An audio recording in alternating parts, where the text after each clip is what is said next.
नमस्कार दोस्तों, welcome to यज्ञ इन्वेस्टमेंट एकेडमी और मैं हूं मयूर फिरोजिया। आज है टैक्स थर्सडे। आज हम बात करने वाले हैं कि आपका इनकम टैक्स का रिटर्न ITR 1 फॉर्म ऑनलाइन कैसे भरा जाता है। हमारे पास बहुत सारे कमेंट सेक्शन में रिक्वेस्ट आती है कि आप ऑनलाइन सिखाइए कि इनकम टैक्स का ITR फॉर्म ऑनलाइन कैसे भरते हैं। उसके लिए आज का वीडियो हम लेके आए हैं। आपके स्क्रीन पर आपको डॉक्यूमेंट्स की लिस्ट दिख रही है, वो आपके पास में रेडी रखना है। बाद में ही आप इनकम टैक्स के वेबसाइट पर जाके आपका रिटर्न फाइल करिए। इससे क्या होगा कि आपको आसानी जाएगी इनकम टैक्स रिटर्न भरते टाइम।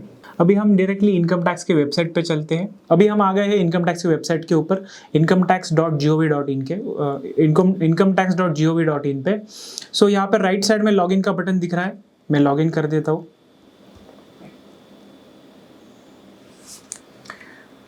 लॉगिन करते टाइम आपका यूज़र आईडी, आपका पैन या फिर आपका आधार या फिर आपने लॉगिन क्रिएट करते टाइम जो भी यूज़र आईडी रखा रहेगा वो आपको यहाँ पे डालना है। आप जब भी लॉगिन करते हैं तो आपको ये स्क्रीन दिखता है, जैसे आपको यहाँ पर दिख रहा है डैशबोर्ड, ई फाइलिंग, ऑथराइज्ड पार्टनर, सर्विसेज, सब टैब्स यहाँ पर दिख रहे हैं। यहाँ पे लिखा हुआ है file your return for the year ended 31 March 2022। तो यहाँ पर अभी दिख रहा है आपको कि फाइल नाउ का बटन है। फाइल नाउ के ऊपर क्लिक करना है। आपका ITR 1 फॉर्म आप दो मोड से भर सकते हैं, जैसे कि यहाँ पे लिखा है select mode of filing, online और ऑफलाइन। हम रेकमेंड करते हैं कि आप यहाँ पर ऑनलाइन ही भरिए। ऑफलाइन मतलब क्या है कि यहाँ पर आपको इनकम टैक्स डिपार्टमेंट की यूटिलिटी मिलती है, वहाँ से आप आपके डिटेल्स पूरे भर सकते हैं। बट यहाँ पे ऑप्शन आपके पास में ऑनलाइन भी भरने का है। हम सजेस्ट करते हैं कि आप mode of filing online he choose करिए। सबसे पहले यहाँ पर आपको असेसमेंट ईयर सिलेक्ट करना है, जो अपने लिए है 2022-23। यहाँ पर दिख रहा है कि करंट AY। ये सिलेक्ट कर लिया। सिलेक्ट मोड ऑफ फाइलिंग, जो कि ऑनलाइन सिलेक्ट कर लिया, कंटिन्यू कर दिया। कंटिन्यू करने के बाद में यहाँ पर आपको टैब क्लिक करना है to file a fresh income tax return. To file a fresh income tax return, और यहाँ पर आपको क्लिक करना है स्टार्ट न्यू फाइलिंग। मैंने स्टार्ट न्यू फाइलिंग पे क्लिक कर दिया। उसके बाद में आपको यहाँ पर 3 ऑप्शंस दिख रहे हैं। Please select a status applicable to you to proceed further.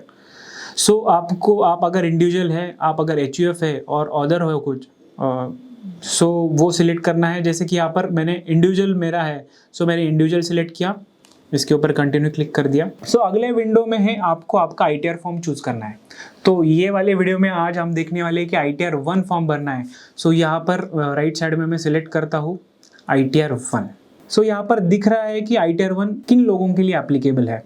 जैसे कि यहाँ पर लिखा है for individuals being a resident having total income up to 50 lakhs from income from salaries, one house property, other sources वगैरह। यहाँ पर मैं क्लिक करता हूँ प्रोसीड विद ITR 1।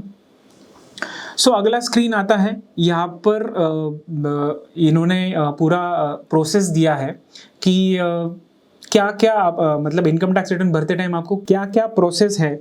जैसे कि पहला प्रोसेस है कि validate your returns, confirm your return summary, और थर्ड है वेरीफाई एंड सबमिट।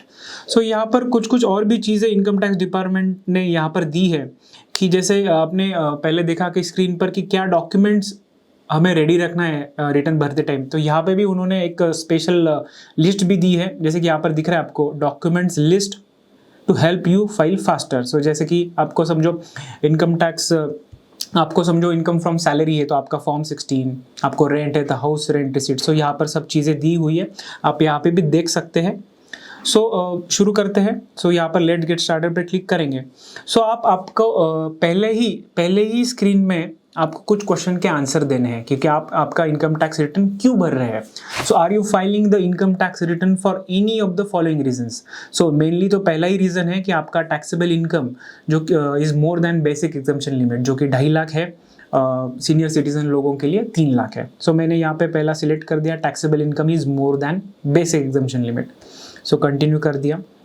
बाकी भी यहाँ पे कुछ ऑप्शंस है, जैसे कि आप रिटर्न क्यों भर रहे हैं। जैसे कि आपने 1 करोड़ से ज़्यादा करंट अकाउंट में डिपॉजिट हो गया है, या फिर आपने कुछ फॉरेन ट्रैवल किया है जिसका खर्चा साल भर में 2 लाख से ऊपर है, और भी कोई चीज़ें है। मैंने यहाँ पर सिलेक्ट कर दिया कि taxable income is more than basic exemption limit. Continue. So continue करने के बाद में यहाँ पे एक पॉपअप आता है जैसे कि we have prefilled your return based on the information available with the income tax department, please confirm the details in each section are correct to proceed. So income tax department के पास में already आपका data है, जैसे कि आपका form 16 का कुछ डेटा है या फिर आपको कुछ इंटरेस्ट का डेटा है। सो वहाँ पे income tax department already pre filled आपके लिए चीज़ें कर देता है। सो हमें वो चीज़ें चेक करना है जो भी प्री फिल हुई है वो सही है, अगर वो सही नहीं है तो उसको हमें करेक्ट करने का भी ऑप्शन वहाँ पे है। सो मैं यहाँ पे पहले ओके कर देता हूँ। सो ये जो रिटर्न आप ITR 1 भर रहे हैं ये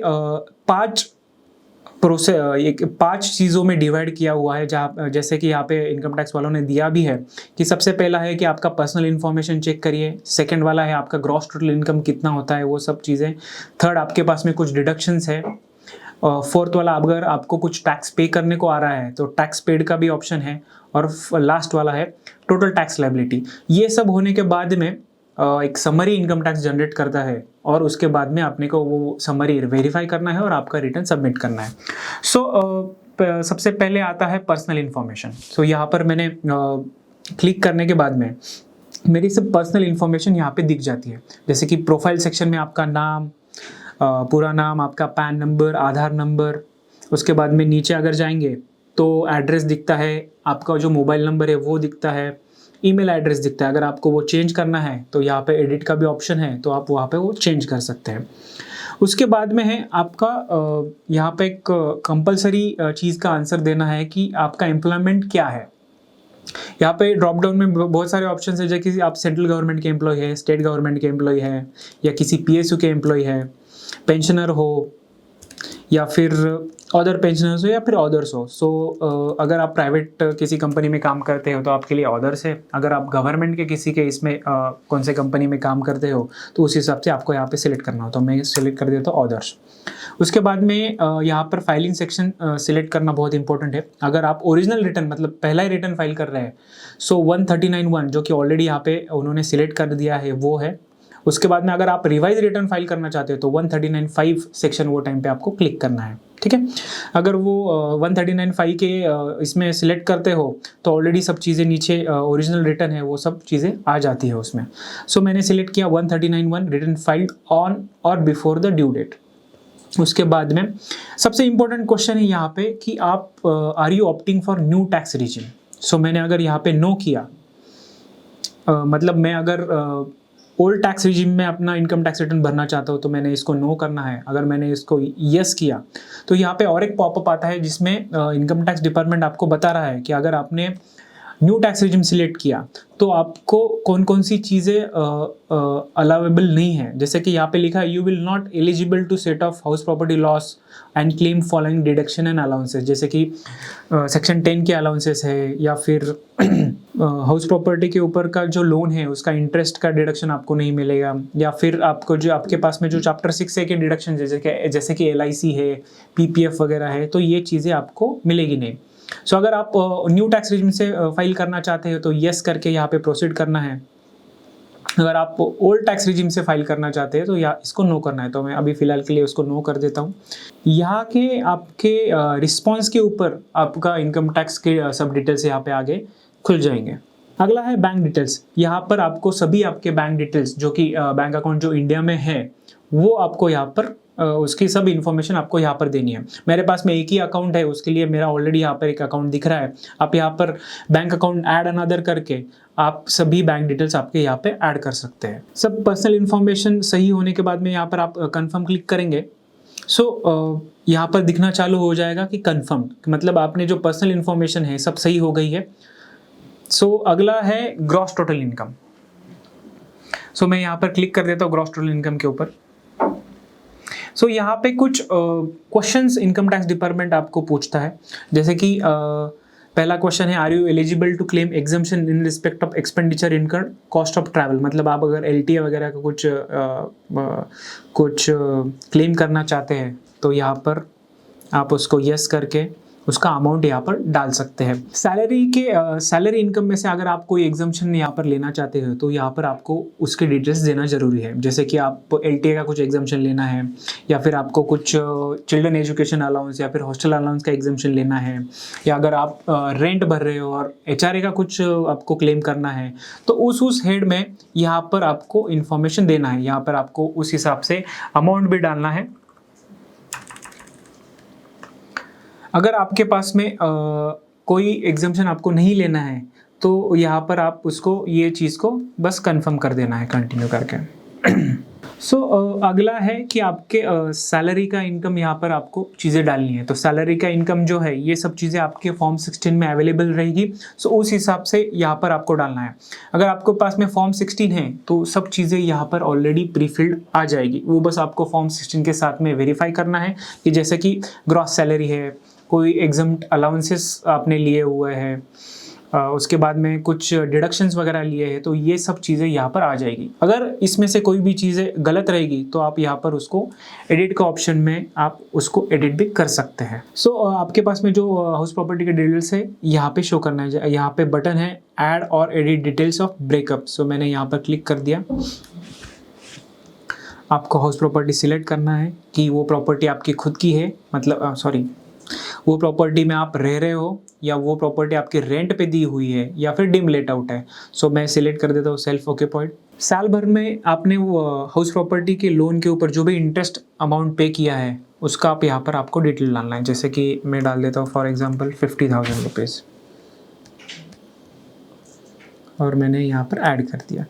इनकम फ्रॉम हाउस प्रॉपर्टी के अंडर यहाँ पर ऑलरेडी 50,000 रुपीज़ का 50,000 रुपीज़ का अमाउंट शो करना चालू हो गया। उसमें भी आप चेंज करना चाहते हो, यहाँ पर एडिट का ऑप्शन है या फिर डिलीट का भी ऑप्शन है। अगला सेक्शन है इनकम फ्रॉम अदर सोर्सेस। यहाँ पर ऑलरेडी इनकम टैक्स डिपार्टमेंट ने मेरा AIS से प्रीफिल डेटा किया हुआ है, उसकी वजह से यहाँ पे दो चीज़ें दिख रही है, जैसे कि डिविडेंड इनकम है और interest from income tax refund दिख रहा है।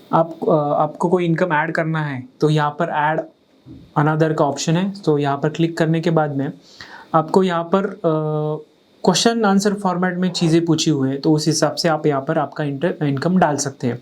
जैसे कि do you have any interest income from saving bank account in India, आप यहाँ पर यस करेंगे तो यहाँ पर नीचे अमाउंट डालना है कि जैसे मुझे है 15,090 रुपये, तो मैंने इस हिसाब से यहाँ पे डाल दिया। आपको FD से वगैरह अगर इनकम आ रहा है तो यहाँ पे भी आप वहाँ पे वो डाल सकते हैं कि do you have any interest income from deposit in bank, post office या फिर कोऑपरेटिव सोसाइटी वगैरह से। मैंने यहाँ पर समझो 4,500 रुपीज़ डाल दिया। उसके बाद में इनकम टैक्स रिफंड के ऊपर कोई आपको इनकम मिला है तो वो भी ऑटोमेटिक मुझे आया हुआ है, तो उसकी वजह से यहाँ पर ऑटोमेटिक वो डिटेल दिख रहा है। उसके बाद में और भी है, जैसे कि आपको कोई प्रोविडेंट फंड कंट्रीब्यूशन से इंटरेस्ट है। ये छोड़ के भी आपको अगर कुछ इनकम फ्रॉम अदर सोर्सेज रहेगा तो यहाँ पर चीज़ें आप डाल सकते हो। जैसे कि समझो 5,000 रुपीज़ मैंने डाल दिया। मुझे क्या है, interest from bonds. Dividend income भी आप यहाँ पर डाल सकते हो। ऑलरेडी डिविडेंड इनकम AIS में आता है, तो यहाँ पर already prefilled income tax department ने मुझे जो भी साल भर में डिविडेंड मिला है ऑलरेडी यहाँ पर आ जाता है। तो आपको डिविडेंड इनकम डालते टाइम आपको क्वार्टर वाइज इसका डिटेल्स डालना है कि जैसे अप टू 15 जून तक आपको कितना डिविडेंड मिला है, 16 जून से मतलब सेकेंड क्वार्टर में आपको कितना डिविडेंड मिला है, थर्ड क्वार्टर में कितना मिला है, फोर्थ क्वार्टर में कितना मिला है 15 मार्च तक, और 16 मार्च से लेकर 31 मार्च तक कितना डिविडेंड मिला है। तो आपको उस हिसाब से यहाँ पे डिटेल्स डालना है। जैसे कि मैंने डाल दिया कि समझो 16 मार्च से लेके 31 मार्च 22 तक मुझे समझो 5,000 का डिविडेंड मिल गया है, तो मैंने यहाँ पर ऐड कर दिया और उसको कंटिन्यू कर दिया। ऑटोमेटिक ये चीज़ें इनकम टैक्स डिपार्टमेंट आपके फॉर्म में कैलकुलेट करता है। उसके बाद में अगला है एग्जेम्प्ट इनकम। आपको जो भी कोई एग्जेम्प्ट इनकम है उसकी चीज़ें सब यहाँ पर डालना है। जैसे कि आपको समझो PPF से इंटरेस्ट आ रहा है, यहाँ पर आप उसका डाल सकते हैं कि यहाँ पर nature of exempt income select करना है कि एग्रीकल्चर इनकम है या फिर प्रोविडेंट फंड आपने कुछ विड्रॉ किया है जो कि एग्जेम्प्ट है, वो भी यहाँ पर डाल सकते हैं। बहुत सारे ऑप्शंस हैं।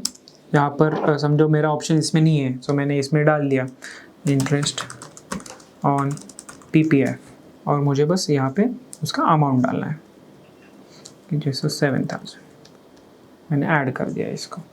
सो ये इनकम के डालने के बाद में आपको बस यहाँ पर कंफर्म करना है। सो ग्रॉस टोटल इनकम भी यहाँ पर कंफर्म का साइन आ गया।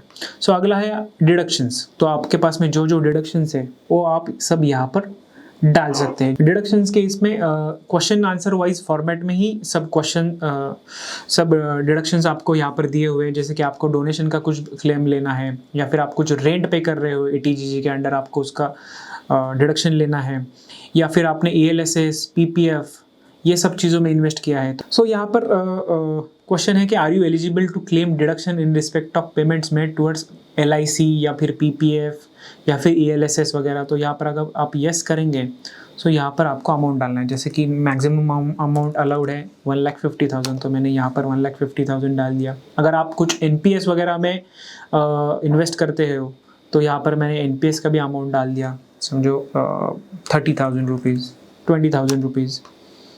उसके बाद में आपके पास में मेडिक्लेम है, सो मेडिक्लेम का भी आप यहाँ पर डाल सकते हैं।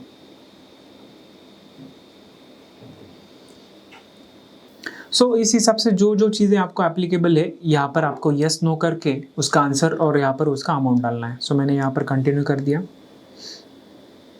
सो आपको जो चीज़ें यहाँ पर आपने क्वेश्चंस को यस नो करी है उसके हिसाब से अगले शेड्यूल में आपको यहाँ पर वो सब चीज़ें भरनी है। डिडक्शंस के अमाउंट्स डालने के बाद में आपको वापस अगले पेज पे वो सब डिडक्शंस वेरीफाई करने को वापस एक बार इनकम टैक्स डिपार्टमेंट बोलेगा। सो जैसे कि मैंने एटीसी में सब डिटेल्स डाले हुए हैं, एटीडी में समझो कुछ नहीं डाला हुआ है, मैंने एनपीएस के इसमें एटीसीसीडी 2 में भी 20,000 रुपीज़ का डाला है, तो ये सब चीज़ें यहाँ पर आई हुई है। ठीक है। सो इसमें से अगर कुछ मिस आउट हो गया है मेरा डालना, सो वापस यहाँ पर आप डाल सकते हैं कि जैसे समझो मैंने कुछ डोनेशन दिया था वो डालना भूल गया। सो यहाँ पर ऑप्शन है eighty G donations to certain funds charitable institution, so मैंने उसमें ऐड किया। सो अगले स्क्रीन पे आया कि डोनेशन टाइप। सो मैंने वो डोनेशंस एंटाइटल फॉर 100% डिडक्शन या फिर 50% डिडक्शंस उस हिसाब से समझो मैंने जो डोनेशन किया है वो 50% के लिए ही एप्लीकेबल है, सो मैंने उसको 50% किया। मुझे डोनी का पैन डालना है, उसके बाद में उसका नाम डालना है, एड्रेस पूरा डालना है, पिन कोड डालना है, और जो डोनेशन किया है उसका अमाउंट यहाँ पर डालना है। सो आप अगर यहाँ पर वो सेव कर देंगे तो डोनेशंस के शेड्यूल में वो ऑटोमेटिक रिफ्लेक्ट कर देगा। सो सब डोनेशंस के डिटेल डालने के बाद में आपको यहाँ पे कंफर्म करना है। सो जो जो हमने शेड्यूल यहाँ पर भरे हुए हैं वहाँ पर इनकम टैक्स डिपार्टमेंट कंफर्म करने के बाद में यहाँ पर टिक आती है कि कंफर्म। सो हमने 3 शेड्यूल यहाँ पर भर दिए, जैसे कि personal information, gross total income, जो जो डिडक्शंस हमने लिए हैं वो। उसके बाद में आता है टैक्स पेड का कंफर्मेशन। सो टैक्स पेड पे अगर मैं क्लिक करता हूँ, सो यहाँ पर सब आपने जो टैक्स अभी तक जो भरा हुआ है वो सब चीज़ें यहाँ पर आ जाती है। जैसे कि आपका अगर सैलरी में कुछ टीडीएस डिडक्ट हुआ है या फिर अदर देन सैलरी में आपका कुछ टीडीएस डिडक्ट हुआ है तो यहाँ पर सब चीज़ें आती है। अगर इसमें आपकी कुछ चीज़ें मिस आउट हुई है, अगर आपको वो चीज़ें ऐड करनी है तो यहाँ पर शो डिटेल्स में आप क्लिक करेंगे। सो यहाँ पर ऐड अनदर में आपको वो सब चीज़ें यहाँ पर ऐड कर सकते हैं। जैसे कि आपने एडवांस टैक्स कुछ पे किया है, सो यहाँ पर जो एडवांस टैक्स पेड किया हुआ जो चालान है उसके डिटेल जैसे बीएसआर कोड, चालान नंबर वगैरह ये सब चीज़ें यहाँ पर ऐड कर सकते हैं। सो ये शेड्यूल सब वेरीफाई करने के बाद में आप अगर यहाँ पर कंफर्म करेंगे तो ये शेड्यूल भी कंफर्म हो जाएगा। सो जैसे कि आप स्क्रीन पर देख रहे हैं कि आपने अभी 4 शेड्यूल कंफर्म कर दिए। तो लास्ट वाला जो है टोटल टैक्स लायबिलिटी, तो यहाँ पर मैं क्लिक करता हूँ।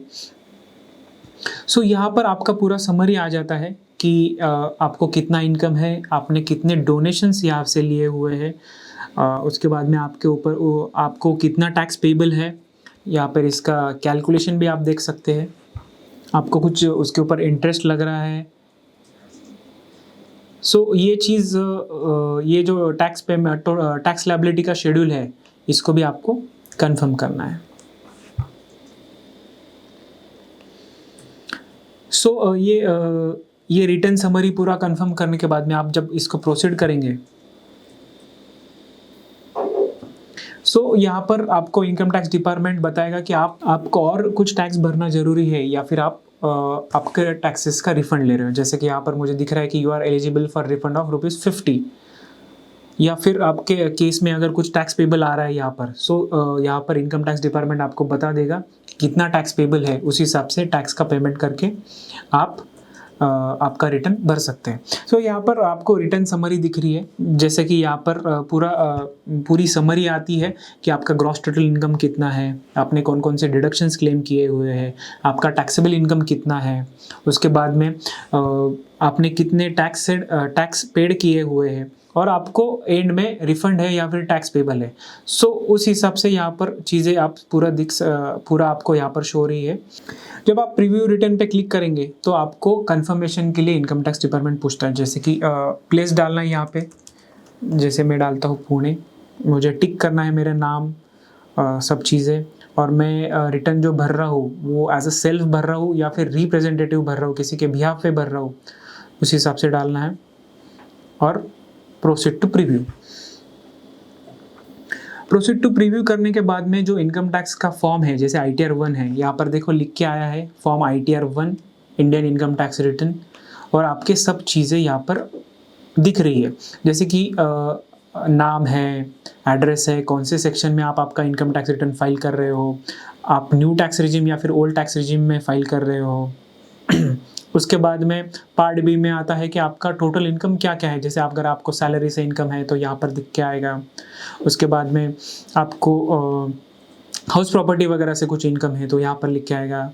उसके बाद में इनकम फ्रॉम अदर सोर्स से कुछ आपको इनकम है, जैसे कि डिविडेंड इनकम है, सेविंग बैंक का इंटरेस्ट है, फिक्स डिपॉजिट का इंटरेस्ट है, ये सब चीज़ें यहाँ पर लिख के आएगी। सो ये एक बार वेरीफाई करना है। उसके बाद में डिडक्शंस जो है आपने सही लिए हैं, कि जैसे ATC के डिडक्शंस है, मेडिक्लेम का डिडक्शंस है, रेंट पे का डिडक्शंस है, तो यहाँ पर पूरी समरी ITR फॉर्म 1 आपके पास में आ जाएगा। सो आपको ये एक बार वेरीफाई करना है कि आपके बैंक डिटेल्स वगैरह भी सब सही डाले हुए हैं इसमें। ITR का फॉर्म है, यहाँ पर आप इसको डाउनलोड भी कर सकते हैं भरने के पहले। अगर आप ये सब चीज़ें सही है तो आप इसको प्रोसीड करेंगे, या फिर यहाँ पे नीचे ऑप्शन है बैक का, सो बैक जाके भी वो चीज़ें सब आप उसमें एडिट कर सकते हैं। जैसे कि अभी फिर अगर ये सब चीज़ें मेरे सही है तो मैं प्रोसीड टू वैलिडेशन के लिए क्लिक करूँगा।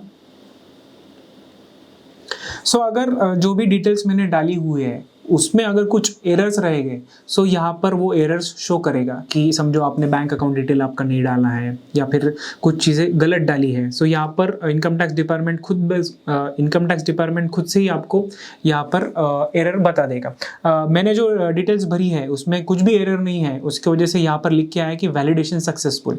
जब तक यहाँ पर ये वैलिडेशन सक्सेसफुल का मैसेज आता नहीं तो आप आपका इनकम टैक्स का रिटर्न सबमिट नहीं कर पाओगे। सो यहाँ पर ITR 1 वैलिडेशन सक्सेसफुल ऐसा मैसेज आया, और यहाँ पर लिख के भी आया है कि नो एरर्स वेयर फाउंड। सो उसके बाद में मैं प्रोसीड टू वेरिफिकेशन पे करूँगा। सो आपको वेरिफिकेशन के लिए 3 यहाँ पर ऑप्शन अवेलेबल है, जैसे E-वेरीफाई नाउ, E-वेरीफाई लेटर, या फिर फिजिकली आपको ITR का फॉर्म बेंगलोर भेजना है। सो इस तीनों ऑप्शन में से जो ऑप्शन आपको सही लगता है वो सिलेक्ट करके आप कंटिन्यू करेंगे तो आपका इनकम टैक्स का रिटर्न फाइल हो जाएगा। सो मैंने यहाँ पर अगर कंटिन्यू कर दिया, सो मुझे कंफर्मेशन का पॉपअप आएगा, जैसे कि यहाँ पर लिखा है please note that once you submit the return you can no longer modify the details. तो यहाँ पर जब मैं सबमिट कर दूंगा तो मेरा इनकम टैक्स का रिटर्न फाइल हो जाएगा।